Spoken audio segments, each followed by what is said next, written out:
Normalmente, uno tiende a pensar que es la tecnología la que hace avanzar al arte, ¿verdad? Que le da nuevas herramientas para crear. Pero, ¿y si a veces fuera justo al revés? Hoy vamos a contar una de esas historias, un momento en la música clásica donde la visión de un artista llevó la tecnología hasta su límite y simplemente la rompió. A ver, vamos a meternos de lleno en esto. Pongámonos en situación. Uno es de los mejores músicos del planeta y de repente un compositor famosísimo le da una partitura que es que, sencillamente, no se puede tocar con el instrumento que tiene. ¿Qué se hace en un caso así? ¿Se tira la toalla? ¿Se le pide al compositor que por favor lo haga un poco más fácil? Pues no. El protagonista de nuestra historia de hoy tomó un camino muchísimo más radical. En lugar de adaptar el arte a la herramienta, lo que hizo fue reinventar la herramienta por completo. Y al hacerlo, pues cambió la historia de su instrumento para siempre. Para entender bien cómo pasó todo esto, tenemos que viajar en el tiempo. Nos vamos a principios del siglo XIX, a un lugar y a un momento muy, muy concretos. Estamos en el centro de lo que hoy es Alemania, en una época políticamente muy movida. El Sacro Imperio Romano Germánico acababa de desaparecer y la región era un auténtico puzzle de pequeños estados, de ducados. En este ambiente, las pequeñas cortes no competían con grandes ejércitos, sino con cultura. Tener al mejor músico, a la orquesta más increíble, era una forma de ganar prestigio. Y justo en el año 1808, el duque de Sondershausen decidió hacer eso mismo. Encargó a uno de los compositores más famosos de la época que escribiera un concierto para su músico estrella, un clarinetista que ya tenía una fama legendaria. Y así es como se cruzan los caminos de las dos figuras centrales de esta historia, una auténtica pareja de poder del primer romanticismo alemán. Por un lado tenemos a Alois Spohr, un violinista virtuoso, el Paganini alemán, y además un compositor brillante. Lo más importante aquí es que Spohr pensaba como un violinista, y el violín es un instrumento que no tiene las limitaciones mecánicas de los de viento. Para él, la música podía volar sin ataduras. Y por el otro lado, Johann Simon Hermstedt, el clarinetista de la corte de Sondershausen. Todos los que escribieron sobre él en esa época lo describen como un técnico prodigioso, con un sonido luminoso y, ojo, una afinación perfecta, que era algo rarísimo en aquel entonces. Ojo, que esto lo escribió el propio Spohr en sus memorias, ¿eh? Dijo que después de escuchar a Hermstedt sintió que tenía total libertad para componer, que podía dar rienda suelta a su imaginación, convencido de que aquel hombre podría tocar cualquier cosa que él escribiera. Y vaya si lo puso a prueba, vaya si lo hizo. Claro, cuando Hermstedt recibió la partitura del primer concierto de Spohr, se topó con un problema de base. La música que tenía delante era literalmente imposible de tocar en un clarinete estándar de la época. No se podía.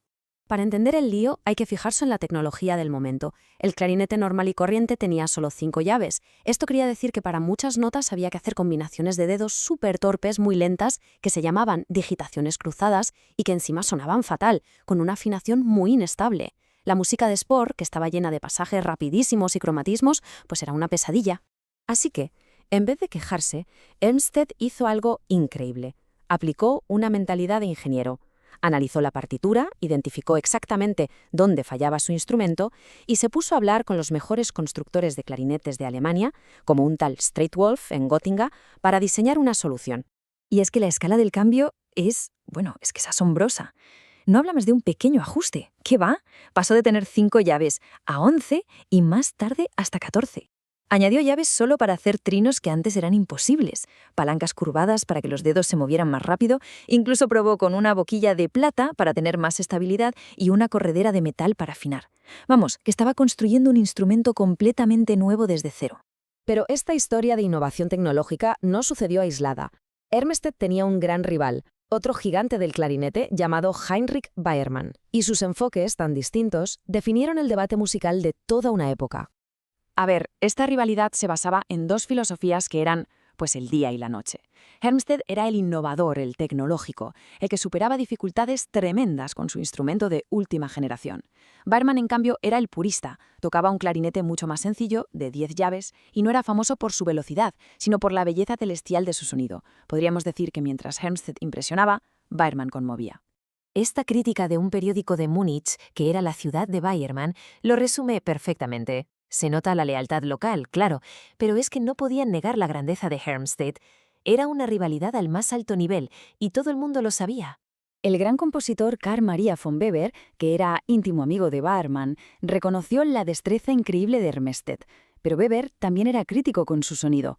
Llegó a decir que era grueso, casi sofocante. Para él, la técnica de Hermested era sobrehumana, pero el alma de la música estaba en el tono de Baerman. A pesar de las críticas sobre su sonido, el impacto de la colaboración entre Spohr y Hermsted fue innegable.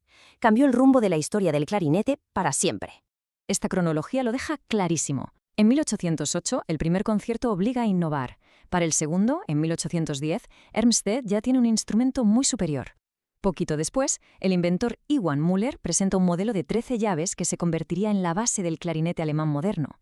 Para cuando Spohr escribe su cuarto y último concierto en 1828, el instrumento ya se ha transformado por completo.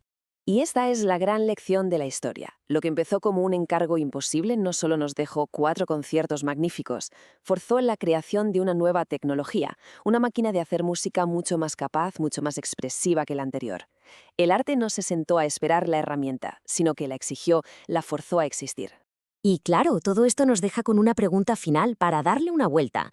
En nuestra época, con la inteligencia artificial, la realidad virtual, la biotecnología, ¿dónde están esos artistas que, como Hermsted, se están enfrentando a lo imposible y al hacerlo están forzando la creación de las herramientas del mañana?